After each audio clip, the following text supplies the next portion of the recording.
Que bom que você veio. Confesso que eu estou bem feliz, porque apesar de ter podido viajar para a neve muito jovem, eu nunca tinha visto um chão seco num dia e acordar com tanta onda de neve no outro. Então estou bem encantada, achando tudo bem lindo. Eu sei que a minha visão ainda é um pouco de turista e não de morador, né? Talvez eu mude o discurso daqui um mês, mas como é lindo ver as cores mudarem, as estações passarem e Deus continuar o mesmo. Ei, querido, Deus continua o mesmo. Amém? Mudam as cores, mudam as estações, muda o clima, mas o Senhor continua o mesmo. Esse é o nosso Deus. A segurança da igreja, a rocha angular. Quero te convidar a abrir comigo a sua Bíblia, no Evangelho de Jesus, segundo o relato de Mateus, capítulo 7. E nós temos aqui esse que é chamado do maior sermão da história. A gente está aqui no meio do chamado Sermão da Montanha. Um sermão todo saído dos lábios do próprio Cristo e que tem não só orientações, mas alguns teólogos... Eita, eu coloquei o microfone dentro, peraí. Alguns teólogos, olhando para esse sermão, afirmam que ele é a apresentação do evangelho de ponta cabeça. Por quê? Porque aqui Jesus vai contrapor, na sua imensa maioria das coisas, aquilo que o mundo acredita ser as coisas boas do mundo. Então ele traz uma outra apresentação de felicidade, um outro contexto do que é alegria, porque os olhos do Senhor estão no reino que é eterno, que é o reino do Pai, a vida que também é eterna. Então é muito diferente do conceito de felicidade e alegria que mundanamente nós temos e humanamente nós fomos inseridos. Eu quero ler o fim desse chamado que é o Sermão da Montanha, e depois eu quero ir com você no texto parecido do Evangelho Sinótico de Lucas. Mas primeiro, Mateus capítulo 7, verso 24 até o verso 27, diz assim a palavra de Deus. Todo aquele, pois, que ouve estas minhas palavras e as pratica, será comparado a um homem prudente, que edificou a sua casa sobre a rocha. E caiu a chuva, transbordaram os rios, sopraram os ventos, e deram com ímpeto contra aquela casa, que não caiu, porque fora edificada sobre a rocha. Todo aquele, porém, que ouve essas minhas palavras e não as pratica, será comparado a um homem insensato, que edificou a sua casa sobre a areia. E caiu a chuva, transbordaram os rios, sopraram os ventos, e deram com ímpeto contra aquela casa, e ela desabou, sendo grande a sua ruína. Vamos lá em Lucas, ver como é que ele descreve esse mesmo episódio. Lucas era médico e a descrição do seu evangelho, depois quero te encorajar a lê-lo, tem essa característica detalhista de alguém que conhecia também a letra, a cultura, a medicina. E Lucas, narrando esse mesmíssimo episódio, no capítulo 6, nos versos 47 e 48, ele diz assim, verso 47. Todo aquele que vem a mim e ouve as minhas palavras e as pratica, eu vos mostrarei a quem é semelhante. É semelhante a um homem que, edificando uma casa, cavou, abriu profunda vala e lançou o alicerce sobre a rocha. E vindo a enchente, arrojou-se o rio contra aquela casa, e não a pôde abalar, por ter sido bem construída. Mas o que ouve e não pratica é semelhante a um homem que edificou a sua casa sobre a terra sem alicerces, e arrojando-se o rio contra ela, logo desabou. E aconteceu que foi grande a ruína daquela casa. Vamos orar? Senhor, nós te adoramos nessa manhã, bendita, Pai, porque Tu és o nosso Deus, a nossa razão, o nosso motivo, o Deus em quem cremos, o Deus em quem confiamos, o Deus por quem vivemos, o Deus a quem adoramos. Pai, que privilégio te servir, te conhecer, te adorar, vir à Tua casa, prestar culto ao Teu nome nessa manhã. Pai, obrigada. Obrigada por cada vida que o Senhor trouxe aqui. Aquelas que não puderam vir também, Pai, que o Senhor as guarde, as proteja, onde estão, e aquelas ainda que estão nos assistindo por meio das redes sociais. Pai, obrigada por cada uma dessas pessoas e o meu clamor nessa hora. Pai, que o Senhor fale conosco. Deus, a Tua palavra nos garante que o Senhor nunca nos reúne em vão. O Senhor sempre tem algo para o nosso coração, para curar, restaurar, transformar, curar, solidificar, esperançar. Eu quero clamar, Deus, que a exposição da Tua palavra faça isso nessa hora. Trazendo renovo, trazendo rumo, trazendo destino, trazendo propósito, trazendo alívio, trazendo escape, trazendo compromisso, de acordo com a necessidade de cada um que o Senhor mesmo trouxe aqui. Deus, e quanto a mim, uma vez mais confesso a completa dependência que tenho do Teu Espírito para ministrar a Tua palavra. Que somente a Tua voz seja ouvida no nosso meio. Fala com a Tua igreja, Senhor. É a nossa oração no nome santo de Jesus o Cristo. Amém. Eu sei que as construções aqui na América são um pouco diferentes daquelas que a gente tem no Brasil, por exemplo. Mas no tipo de construção que a gente tem no Brasil, quanto maior um prédio é para cima, mais tempo, mais zelo, mais cuidado se investe na fundação. Por quê?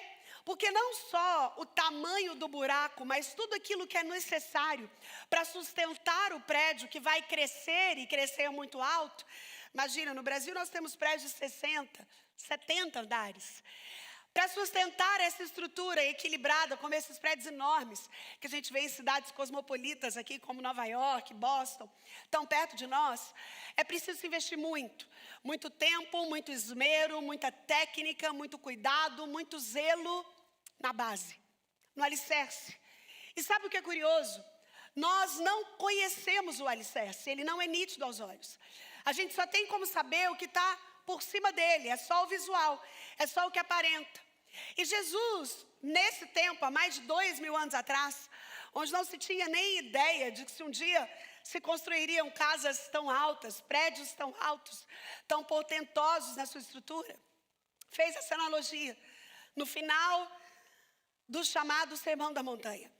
E a analogia é exatamente essa. Ele chama os discípulos, encerrando as suas palavras, e ele fala o seguinte: por mais que vocês me dizem que eu sou Senhor, Senhor, no verso 46 de Lucas, ele vai dizer: por que me chamais Senhor, Senhor, se não fazeis o que eu mando? Então ele vai dizer: todo aquele que vem a mim e ouve as minhas palavras e as pratica, eu vos direi ao que é semelhante. E ele começa essa comparação. Então veja, eu quero começar conversando com vocês, chamando essa atenção para essa casa que o tempo não pode derrubar. Qual característica ela tem? É o próprio Jesus quem fala. Não são palavras de outros homens, nem mesmo inspiradas. É o próprio Jesus que olha para o cenário e fala: se vocês me chamam Senhor, eu espero que vocês façam o que eu mando. E ele vai dizer: eu quero que vocês saibam a que se assemelha alguém que ouve as minhas palavras e as pratica. Querido, ouvir as palavras de Jesus é fácil. Praticá-las é o desafio. Ouvir as palavras de Jesus até o ateu sabe. O ateu convicto. Inúmeros ateus, pessoas que descreem de absolutamente qualquer nível de espiritualidade, conhecem muito de teologia. Porque conhecer de teologia não significa crer. Ouvir as palavras de Jesus não acredita acreditar nelas. A verdade em quem crê está na capacidade de praticar. E é aqui que se distingue verdadeiramente o crente de descrente. Salvo de simpatizante. Convencido de convertido. E é o próprio Cristo quem faz essa diferenciação. Ele vai dizer: todo aquele que vem a mim, ou seja, olha o processo. Primeiro você vem a ele, depois você ouve a palavra, depois você pratica. Há uma sequência feita aqui para então ser comparada. Jesus vai dizer: essa pessoa é semelhante a um homem que ao construir uma casa, cavou, abriu profunda vala. Eu te disse que Lucas é mais detalhista que Mateus, justamente, provavelmente, por causa da visão mais cuidadosa da própria profissão. E aqui ele vai dizer: abriu profunda vala e lançou alicerce sobre a rocha. Sabe o que é isso, querido? Existe um alicerce, você e eu podemos sê-lo. Você e eu somos como pequenas pedrinhas, você entende isso? Nós somos como pequenos alicerces, mas só um é rocha. Só uma é firme fundamento. Só uma é aquela que uma vez algo construído sobre ela não cai. E é isso que Lucas está falando. O alicerce, pedrinha, que é colocado sobre a rocha, vem a enchente, a rocha viu contra a casa, e ela não pode abalar por ter sido bem construída. Sabe, querido, nós vivemos uma era em que cristãos se abalam por quaisquer razões, sim ou não? Sim. Uma gripe abala a gente, abala mesmo. Ouvir que alguém falou algo que eu não gostei, abala a gente. Uma coisa que alguém fez e eu não gostei, eu fico abalado. Uma cena que talvez nunca venha acontecer, me abala. A ansiedade toma o peito, a mente, as emoções. Um casamento desafiador abala, um filho com uma dificuldade abala, um diagnóstico abala. Nós somos crentes abalados. Sabe por quê? Na maioria das vezes, porque a casa não está sobre a rocha. E sabe? Todos nós construímos uma casa. Alguns de nós constroem casa com pressa, outros constroem com mais capricho, alguns de nós colocam muita fé, outros medo, mas todos, absolutamente todos nós, construímos uma casa. Jesus, aqui ao encerrar esse sermão da montanha, ele não faz isso com uma bênção suave, mas ele faz com uma advertência estrutural. Ele não faz com palavras dóceis aos ouvidos, mas ele faz com diretriz segura. Ele não vai falar de templo, ele não vai falar de sistema religioso, ele não vai fazer discurso piedoso, mas ele fala de casa. Ele fala de vida real, ele fala de cotidiano, ele fala daquilo que revela a mim e a sua segurança, o meu e o seu porto seguro. Ele fala de história pessoal, ele fala de família, ele fala de emoções, de decisão, de espiritualidade vivida fora do culto. Daquilo que acontece quando as luzes apagam, não tem mais louvor no altar. E você volta para esse lugar chamado casa. E Jesus é muito claro aqui, porque não é a ausência de vento que define uma boa construção, mas é o tipo de fundamento sobre o qual a construção foi erguida. Porque ventar, querido, todos nós experimentaremos ventos, enchentes, furacões. Toda casa vai ser soprada por neve. Hoje, quando eu via um pouco nevar, uma estrutura, uma altura mais ou menos assim de neve, sustentada por uma folhinha. A neve nas árvores, eu não sei, aquilo ainda deve cair, mas ainda não tinha caído ali, enquanto eu estava olhando a folha, e eu pensava, como é que essa folha suporta esse peso de neve? Como é que essa folhinha está aguentando esse peso de neve? E aí, vindo para cá, um poste caiu no nosso trajeto para cá, e ele deve não ter suportado o peso de neve sobre ele, mas a folhinha estava lá segurando uma quantidade importante de neve. E aí, dentro dessa dinâmica de que o vento vem para todos, a chuva cai sobre todos. No nosso caso aqui, a neve vem para todos. Os rios transbordam para todos. A diferença não está na intensidade da tempestade. A diferença está na profundidade do alicerce. Mateus não é um texto para te assustar. Lucas não quer trazer medo, é um texto para acordar. É como se Jesus estivesse dizendo, existem vidas que parecem firmes até o primeiro vendaval, até a primeira notícia difícil, até o primeiro desafio, até a primeira coisa que acontece que não tem controle, até a primeira porta que fecha quando você estava esperando aberta, até a primeira coisa que você acha que bagunça algo dentro de você. E a pergunta que esse texto impõe para mim e para você nessa manhã de domingo é, não se nós estamos ouvindo a Jesus, mas se nós estamos construindo nele. A pergunta não é o quão você lê a Escritura, é o quão capaz de praticar o que está nela você é.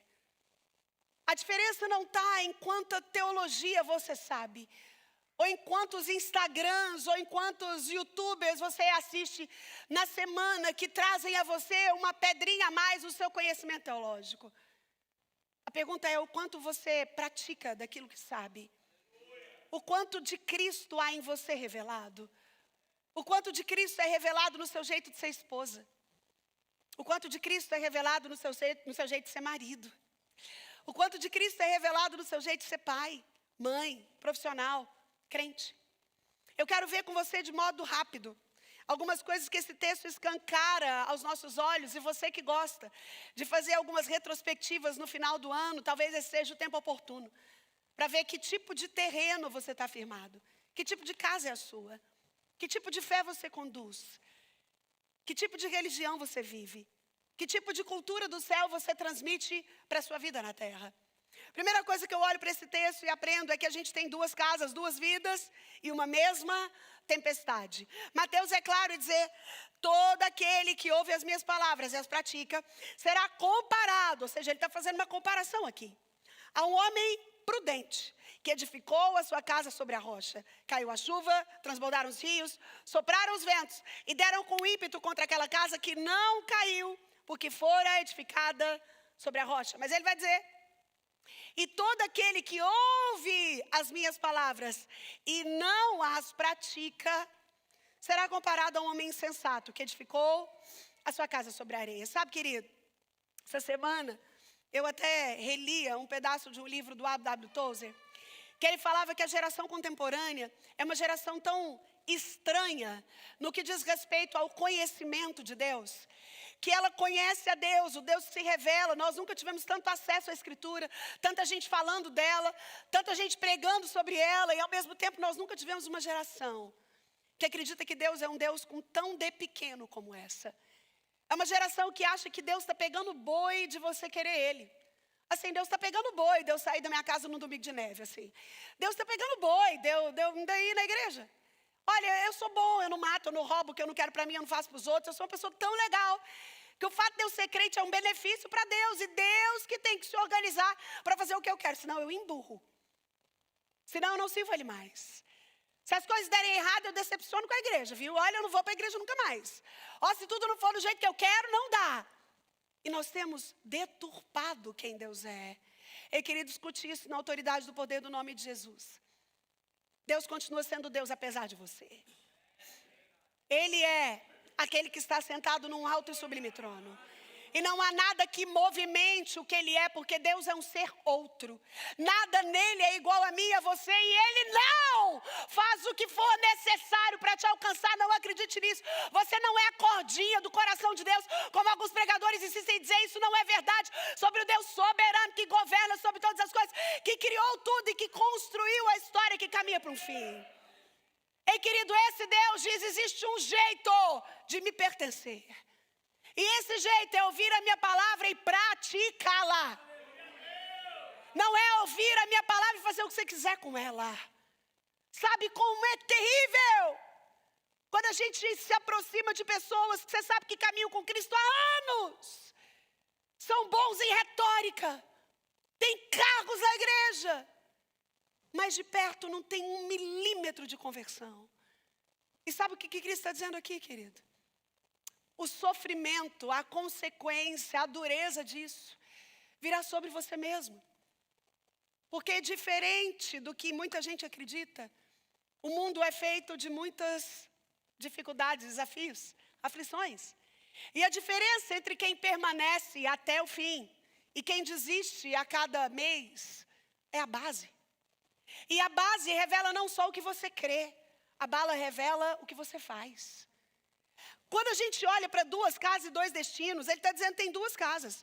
Todos nós cumprimos. E ele vai começar dizendo: todo aquele que ouve as minhas palavras. Esse é o detalhe fundamental. Porque ambos os construtores ouvem. Ambos conhecem a palavra. Ambos escutam o mesmo sermão. Ambos se expõem à mesma verdade. Às vezes ambos frequentam a mesma igreja. Às vezes ambos até moram na mesma casa. A diferença não está no acesso à revelação, mas a diferença está na resposta a ela. A diferença não está em você sair da sua casa e vir até aqui no culto no domingo de manhã. A diferença está naquilo que você faz depois do culto do domingo de manhã. A diferença está como você vive lá fora, nas suas escolhas, dentro dos papéis que você desempenha, no discurso que você tem, no que você conecta ao seu celular, no site que você visita, na piada que você ri, no vídeo que você compartilha, no conselho que você dá, no lugar que você frequenta. Oh, querido, Jesus chama esse povo e fala: escuta, não existe ilusão acerca do evangelho, e essa ilusão é perigosa. Ouvir Jesus não é o mesmo que obedecer a Jesus. Conhecer a Jesus não é o mesmo que seguir a Jesus. Ouvir falar de Jesus não é o mesmo que pertencer a Jesus. E essa é a diferença das casas, porque informação espiritual não é transformação espiritual. Se fosse assim, os maiores doutores das universidades que conhecem tanto de tudo, não seriam ateus convictos.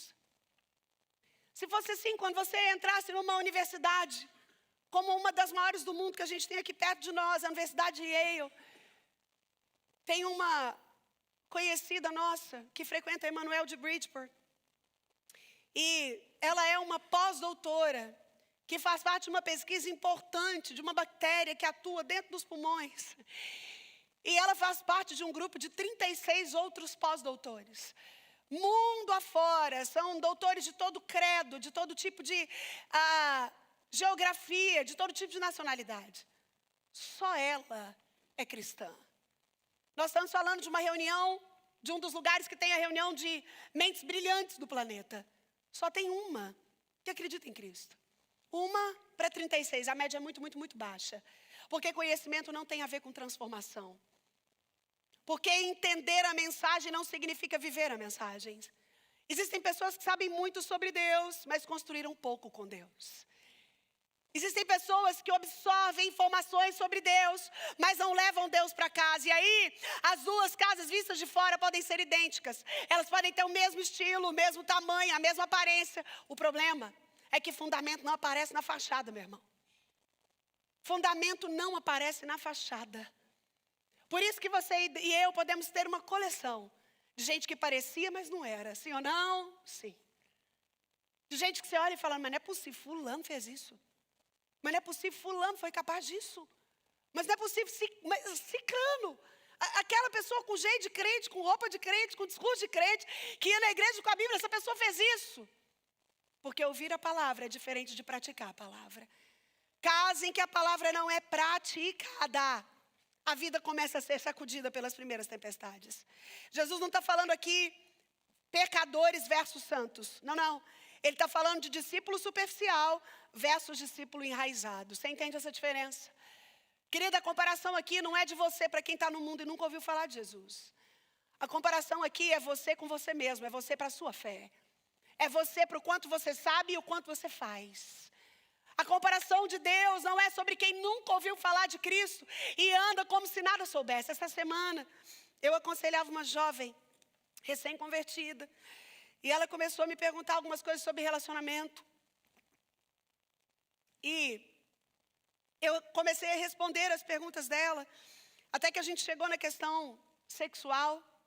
E ela me falou, Sara, eu nunca na minha vida ouvi falar que a gente só podia praticar ato sexual dentro do casamento.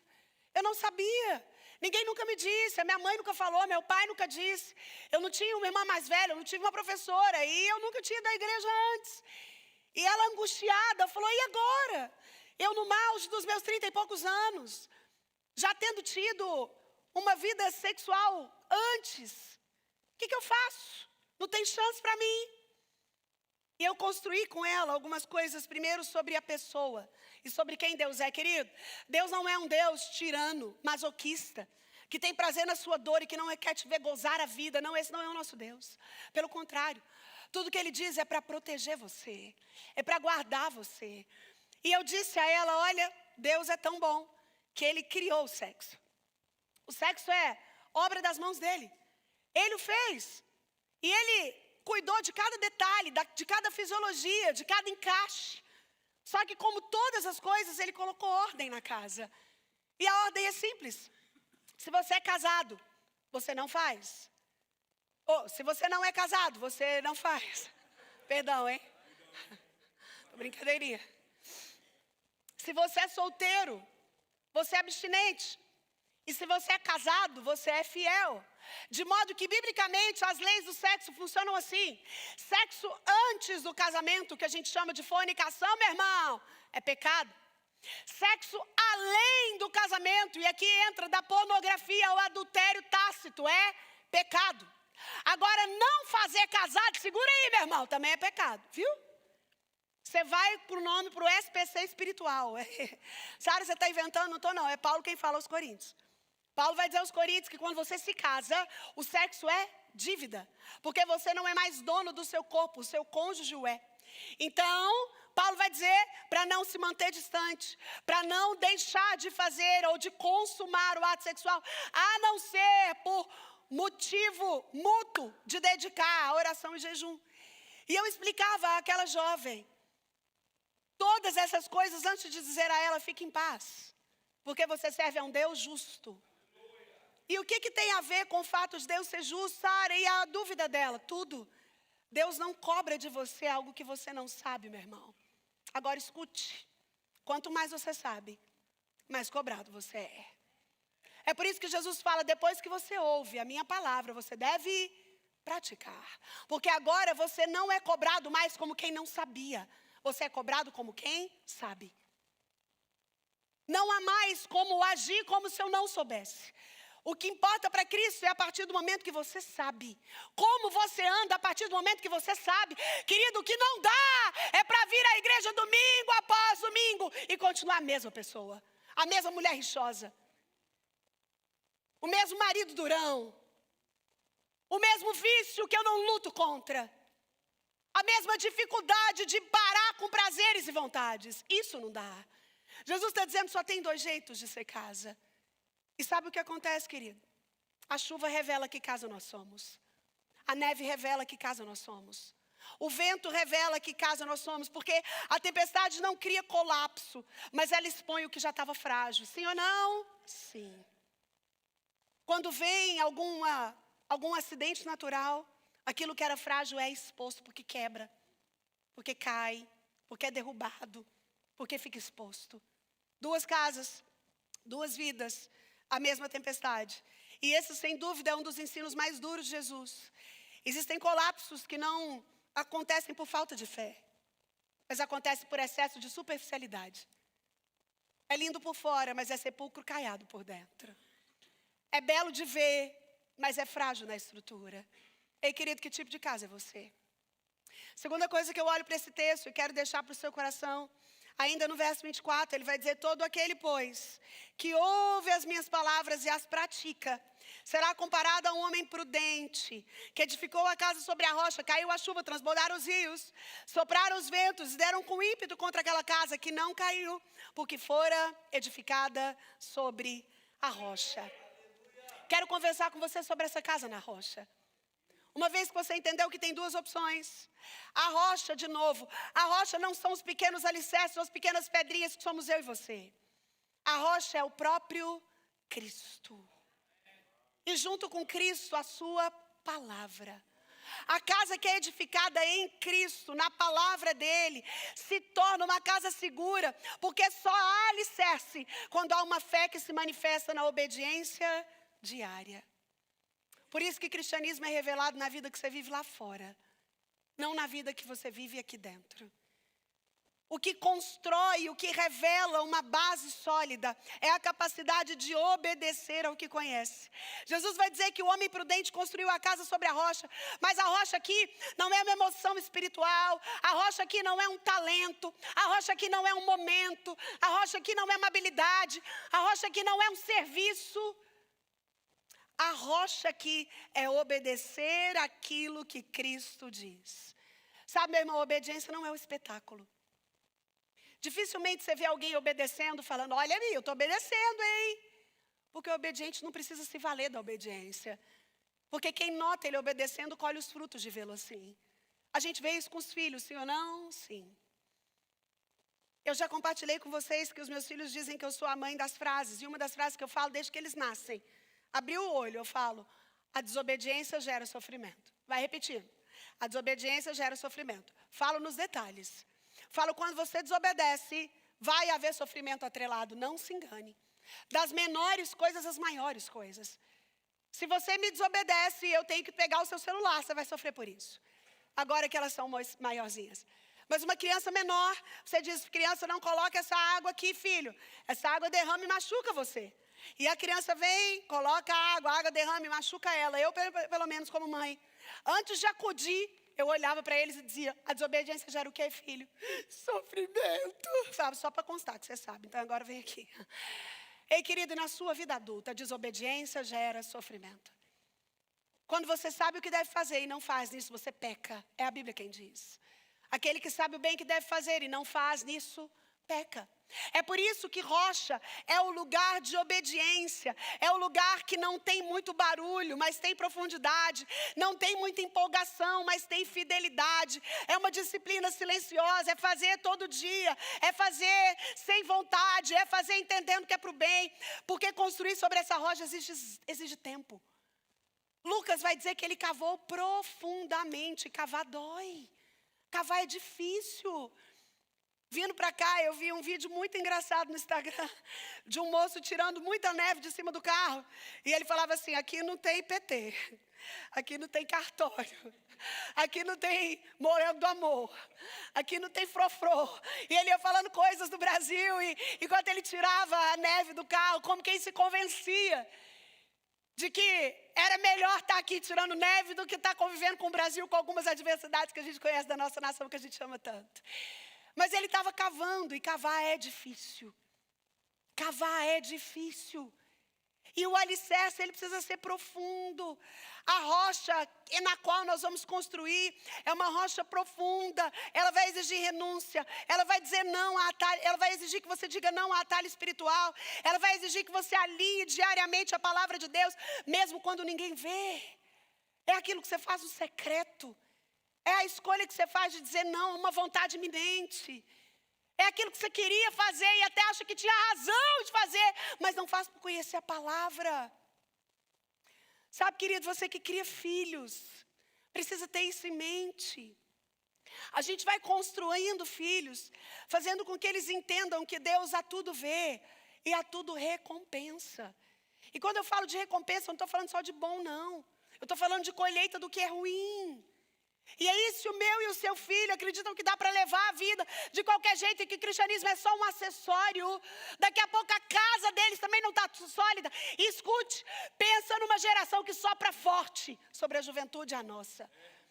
O vento não é ventinho não, meu irmão, é vendaval. E se o jovem não está fundamentado na rocha que é Cristo, a casa dele cai. E se você e eu, como pais, não tivermos discernimento de aconselhá-los a entender que nas menores coisas é pensar como Jesus faria no meu lugar. Como ele faria se fosse ele aqui. Ele diria isso a essa pessoa. Ele andaria com esse amigo. Ele iria a esse lugar. Célia e eu vamos acompanhando alguns dilemas que são novos para a nossa casa. E eles insurgem contra valores que as nossas filhas têm.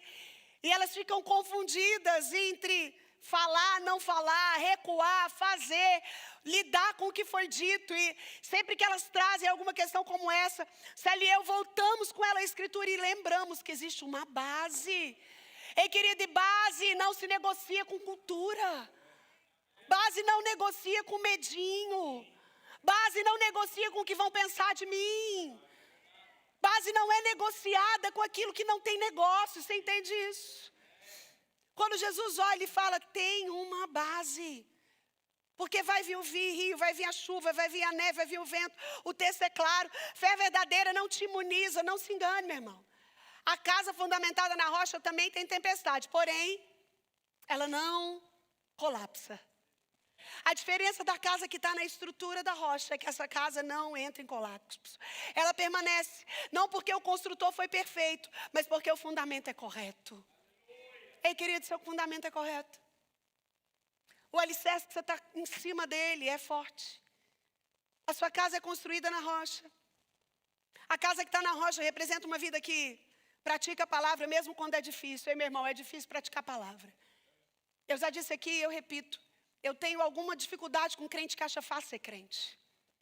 Sabe gente que fala, é fácil ser crente. Nossa, ser crente. Um dia eu vi um meme também no Instagram. O que mais você ganhou depois que você converteu? A pessoa respondeu, problemas. Depois que eu converti, eu nunca tive tanto problema para administrar. E geralmente é assim. Por quê? Porque nós não somos desse mundo. Porque nós não somos daqui.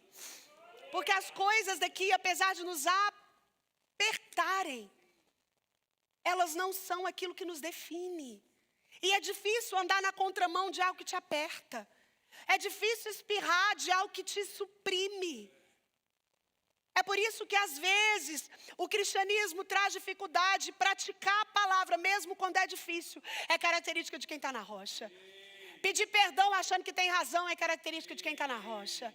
Perdoar tendo motivo para ter raiva é característica de quem está na rocha. Ser fiel quando as pessoas não são a você é característica de quem está na rocha. Ser leal à mulher da sua aliança é característica de quem está na rocha. Criar os seus filhos na disciplina do Senhor é característica de quem está na rocha. Servir ao Senhor em tempo e fora de tempo é característica de quem está na rocha. Obedecer a palavra mesmo quando é difícil é característica de quem está na rocha. Outra característica de quem está na rocha é que essa pessoa permanece, mesmo quando a obediência custa caro. Querida, eu não sei se você já esteve diante de uma cena em que obedecer te custou caro. Tem gente que para obedecer já perdeu o trabalho. Tem gente que para obedecer já perdeu reputação. Tem gente que para se manter leal já perdeu amigos. Tem gente que para se manter fiel teve que se afastar de parentes. É difícil permanecer firme quando a obediência te cobra um preço alto. E escute, obedecer é difícil desde quando a gente é criancinha. Quando a gente é criancinha, a mãe fala não, a gente quer fazer sim. Ou a mãe manda sim, a gente quer falar não.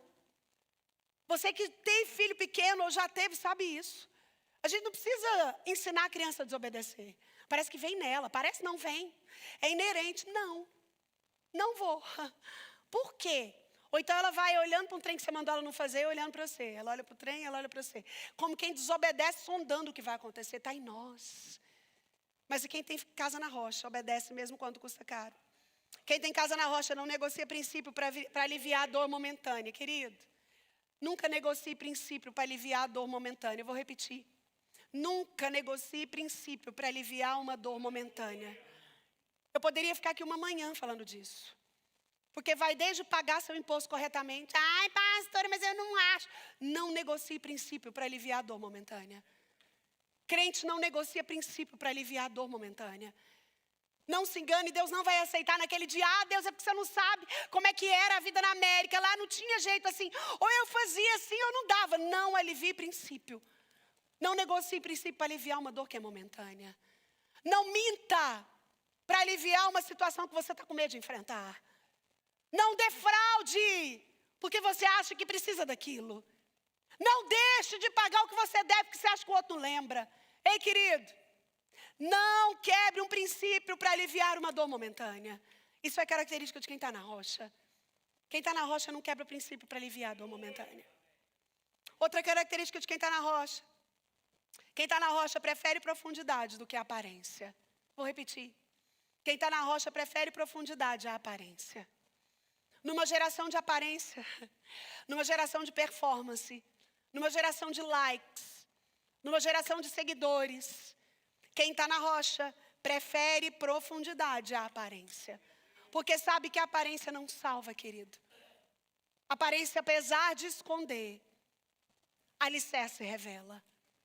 Quem está fundamentado na rocha, pratica a palavra quando é difícil. Permanece firme quando obedecer custa caro.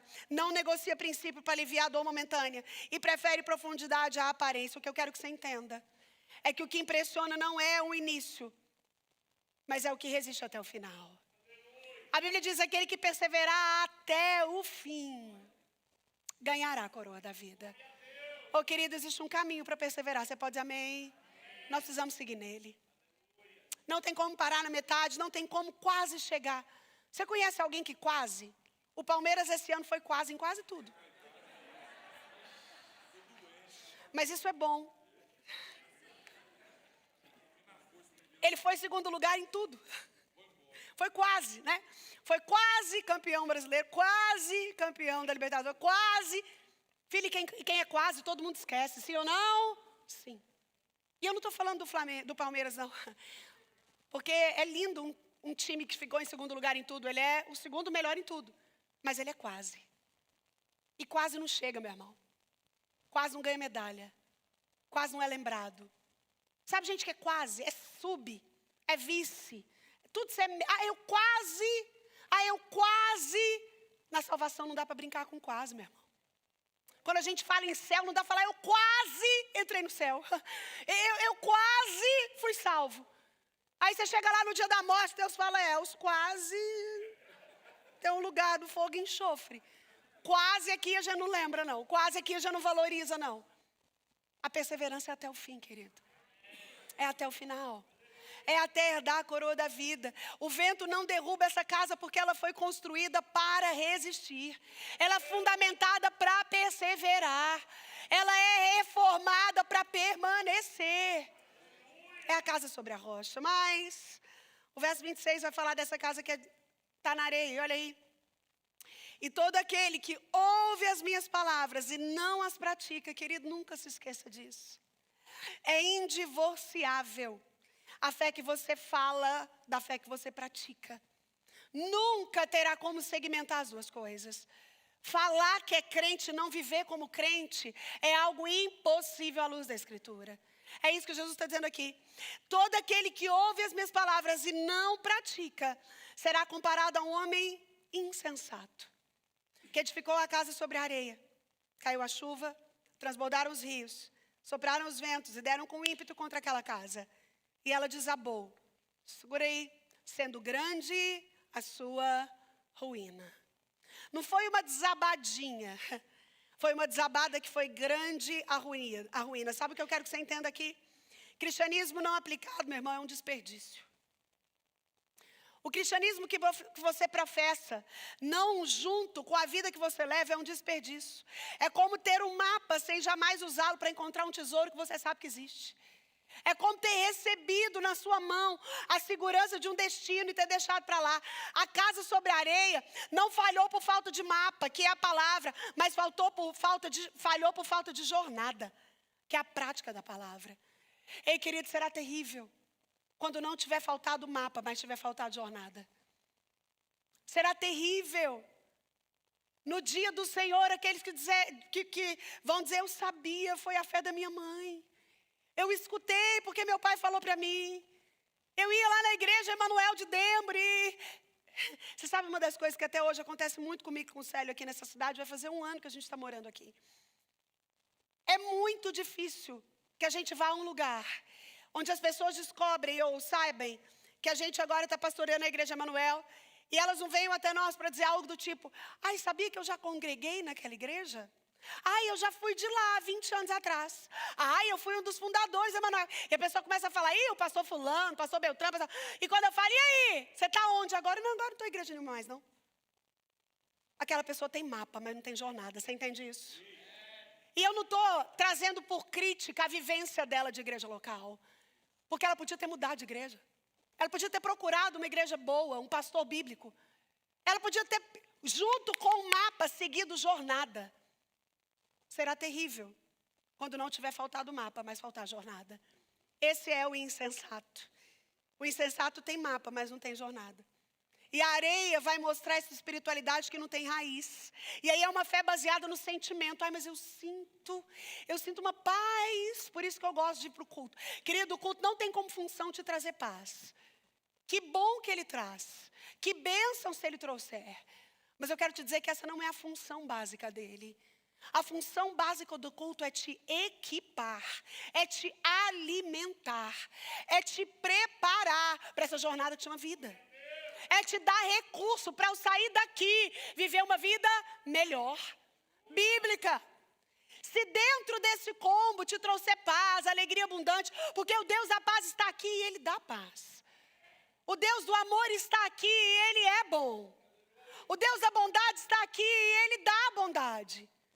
Mas eu quero te lembrar que mesmo que você saia daqui, talvez com mais convulsão, sendo chacoalhado pela palavra e não tenha sensação de paz, o culto terá cumprido a função de culto, se ele tiver equipado você. E essa pessoa que está na fé e não tem casa na rocha, tem uma fé baseada só no que sente. Essas pessoas também têm o que a gente chama de obediência seletiva. Eu obedeço a Deus numa coisa, mas isso aqui eu acho que Deus tem nada com isso. Olha, eu faço isso aqui para Deus, mas isso aqui eu acho que não tem nada a ver, viu? Olha, eu sou crente antigo, isso aqui para mim não vale. Você conhece gente que tem obediência seletiva? Parece que ele lê só o que ele quer da Bíblia. É só o que ele quer. Isso aqui eu pulo, não, isso aqui é juízo temerário. Não julguei para ser julgado, eu julgo. Julgo mesmo, meu jeito é julgar. Não repara, não é meu jeito, eu vejo, quando eu vi já julguei. Está errado, querido. A Bíblia não nos chama para ter obediência seletiva. Isso é sinal de quem tem casa na areia. Você olha para algo e fala, não, isso aqui não é para mim não. Pedir, dá-se-vos-á, buscar, achar, isso aqui eu gosto. Então quer dizer que eu busco e Deus, e eu acho. Eu bato, isso aqui eu gosto. Todo o que pede, recebe. Gostei. Portanto, não vos inquieteis com o dia de amanhã. Como assim, Deus? Sou ansiosa. Sou ansiosa na acesa, como que eu mudo isso? Olha aqui, em uma página da Bíblia, um fragmento. Tem um monte de coisa que pode fazer a gente obedecer de forma seletiva. Sinal de casa na areia. Obediência seletiva é casa na areia. O obediente que está com a casa na rocha, ele ora e fala, não julguei para ser julgado, Deus que tem difícil. Ô Senhor, me ajuda, só o teu espírito. Julgo antes de olhar, já julguei. No meu pensamento eu já julguei. Estou julgando. Essa noite eu acordei julgando o sonho que eu tive, imagina. Eu sonhei, e quando eu acordei, eu pensei, será que fulano tem coragem de fazer isso que eu sonhei? Como assim? Você julga o sonho. Você olha e fala, como assim? Eu não sei você, mas eu olho para a Escritura e ela aparece nas minhas lentes mentais o tempo todo. Quando eu vou treinar às 5:30 da manhã com a Sara, querida, ela quem tem perdoa é Deus, ela nada, não perdoa. E o treino é bravo, e eu estou doente, e o treino é bravo. E o frio de tremer tudo, e a gente sai congelada. E aí eu quero reclamar do frio, e da Sara também. Aí eu penso, a Bíblia fala em tudo dai graças. Porque essa é a vontade do Pai. Querida, eu não estou brincando. Nós precisamos olhar para a Escritura e andar como quem é firmado nela. Eu posso dizer do que é difícil para mim, você sabe do que é difícil para você. O ponto é que você e eu, ao olharmos para isso aqui, se tivermos casa na rocha, a nossa obediência não é seletiva. Não é sobre o que eu gosto, o que eu acho, o que eu penso. É sobre aquilo que a Escritura diz. O cristianismo não se adapta ao seu gosto pessoal. Você entende isso, meu irmão? Numa geração tão conduzida pelo gosto pessoal, casa na areia é refletida por quem acha que o cristianismo deve se moldar ao seu gosto. Não, ele não deve. Porque ele é uma religião de imitação. Nós estamos aqui para imitarmos a Cristo. Você pode dizer amém? Nós não estamos aqui para imitar homens, para seguir doutrinas humanas, para fazer o que pessoas acham que devemos. Nós estamos aqui para ouvir a voz de Deus e imitá-lo. E sabe o que é triste? Para quem tem fé baseada em sentimento, obediência seletiva, cristianismo adaptado ao gosto pessoal, vida espiritual baseada no momento e não na verdade. O texto termina dizendo, e é grande a sua queda. Ou em outras versões, é grande a sua ruína. Escute isso. Não foi uma rachadura, não foi um susto, foi um colapso. Foi uma ruína, foi um não sobrar nada. Não é algo que depois conserta, é um desmoronamento total. Porque uma vida construída sem obediência, ela pode até durar um tempo, mas ela não vai sobreviver à pressão. Quantas pessoas você e eu conhecemos que não sobreviveram à pressão? Que foram quase, mas não entraram. Porque não sobreviveram à pressão. Onde está a sua casa, meu irmão? Na casa da areia, o caráter não foi formado. A palavra foi ouvida, mas não foi encarnada. O coração nunca se submeteu totalmente a Cristo. E é grande a ruína. E sabe o que dói? É que o vento, ele não cria nada, ele só revela a verdade. Você entende isso? Não mudou a estrutura por causa do vento. O vento só a revelou. Onde a sua casa está firmada? 2 casas, 2 destinos. Uma casa na rocha, uma casa na areia. E eu encerro, porque o texto também encerra. Lembrando você por que Deus permite as tempestades. Quem sabe você está aqui nessa manhã e está pensando, pastor, eu estou vivendo tempestade. Está osso. Eu não estou conseguindo entender o que Deus quer de mim. A minha casa está balançando. Parece que eu estou entendendo nessa tempestade que o alicerce não está tão sólido como deveria. Sabe, o vento nesse texto aqui não é punição. O vento nesse texto aqui é a misericórdia. O vento revelado aqui é o entendimento de que é melhor algo cair agora do que viver uma vida inteira na ilusão. Você entende essa diferença?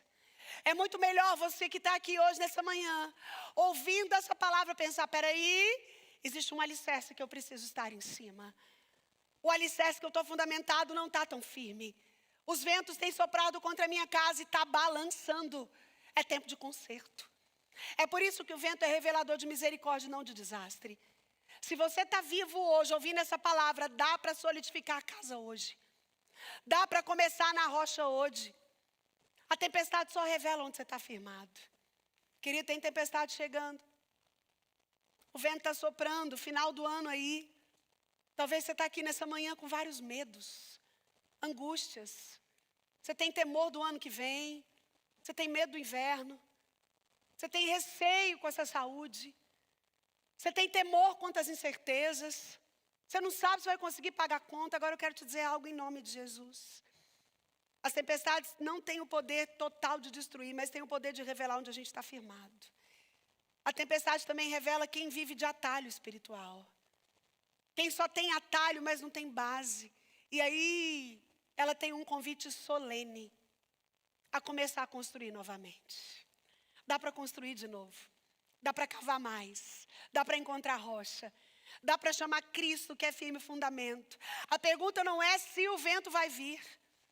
A pergunta é quando ele vier, como ele vai encontrar embaixo da minha casa. Ei, querido, quando o vento vier, como ele vai encontrar embaixo da sua casa. Quando a noite escura da alma chegar, como vai estar debaixo da sua casa. Quando você estiver ganhando mais nãos do que sims, como vai estar debaixo da sua casa. Cristo encerra o sermão da montanha dizendo na prática, tudo o que você ouviu até aqui só vai fazer sentido se você viver isso. Ei, querido, tudo que você ouve sobre Cristo só faz sentido se você viver isso. Tudo que você ouve sobre Cristo só faz sentido se você viver isso. A boa notícia é que enquanto a gente está vivo, a gente tem tempo de cavar. Enquanto você e eu estamos aqui, dá para cavar um pouco mais profundo. Dá para obedecer um pouco mais. Dá para fazer conta mais exata. Dá para se aprofundar nesse Cristo. Dá para não viver uma fé emocional. Dá para não viver uma obediência seletiva. Um dia como hoje é um dia de escolha entre emoção e obediência. A pergunta de Jesus continua hoje para mim e para você. Sobre o que você está construindo na sua vida. Sobre o que você está construindo no seu casamento. Sobre o que você está construindo na sua família. Sobre o que você está construindo no seu futuro. A pergunta de Cristo continua hoje. É emoção ou obediência? É aparência ou profundidade? É areia confortável ou é terra firme? De novo, essa pergunta não é feita a um cristão e um incrédulo. Ela é feita a dois cristãos. Um que ouve e pratica. E é comparado ao homem prudente.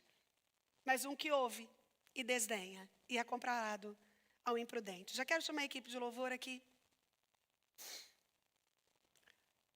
A casa sobre a rocha é uma casa em que não somente se ouve sobre Cristo, mas se obedece a Cristo. E quando o vento passar, a casa continua de pé. Não para a glória do construtor, mas para honrar o fundamento. Ei, meu irmão, Cristo é seu fundamento. Você pode se colocar de pé em nome de Jesus. Essa canção diz, Cristo é meu fundamento, a rocha angular. Se tudo ao meu redor se move, continuarei por ter confiado em Cristo, que nunca me deixou. Ei, meu irmão, se você serve a um Cristo que não te deixa, obedecê-lo é o que Ele espera de você. Eu quero te encorajar a fazer consertos se eles forem necessários. Eu tenho como consertar e avaliar a minha trajetória, olhar a minha base. Eu não tenho condição de fazer isso hoje, nem na base das minhas filhas, que são adolescentes. A base do Paulo Pedro, Célia e eu ainda estamos construindo, ele tem 9 anos. E nós junto com ele ainda estamos ali ajudando a formar, colocar os pés dele numa rocha firme. Mas daqui a pouco é ele por ele. Se você é adulto, é você por você. Como está a sua casa? Onde ela é construída? Você é praticante da palavra ou você é só ouvinte? A diferença está no fundamento. Cristo quer ser seu fundamento hoje. E Ele te chama hoje para construir em cima dele. Um alicerce seguro, um alicerce estável, um alicerce imutável, um alicerce infalível, um alicerce inerrante, que estrutura seus pés para eles não vacilarem em queda, que direciona seu caminho para você não se mover nele, que esperanceia as suas emoções para você não se perder nelas, e que segura firmemente o seu destino para você não errá-lo. Vamos declarar como igreja. Quero te encorajar a fazer essa autoanálise aí. E a correr para Cristo.